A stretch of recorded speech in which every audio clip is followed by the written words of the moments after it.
The Migrating Warblers. The yellow warbler would often claim that she was fine until she hit Brownsville. Then, wham, she'd tell her friends. I don't know if it's the air or what, but whenever we pass it on our migration, I have to stop and puke my guts out. That she does, her husband would chuckle. An hour or two's rest is all I need, but isn't it strange? Not Almeida or Bayview or Indian Lake, but Brownsville every time. The birds she was talking to would try to sound sympathetic, or, at the very least, interested. They'd say, or, Brownsville, I think I have a cousin there.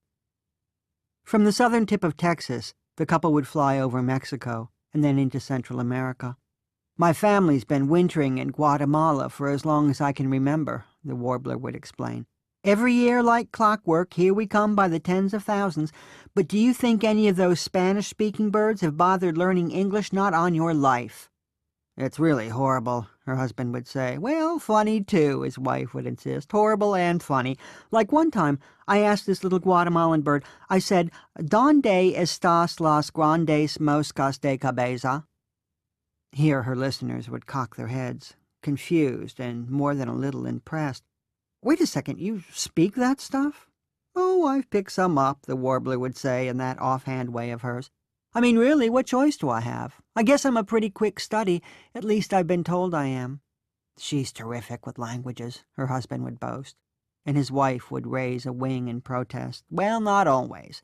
In this particular case, for instance, I thought I'd asked where all the big horseflies were. A reasonable question, only instead of caballo, which is horse, I said cabeza. So what I really asked was, where are all the big head flies? Thinking that this was the end of the story, her listeners would quake with polite laughter. Head flies, oh, that's rich. But no, wait, the warbler would say. So the Guatemalan bird makes a motion for me to follow him through the thicket.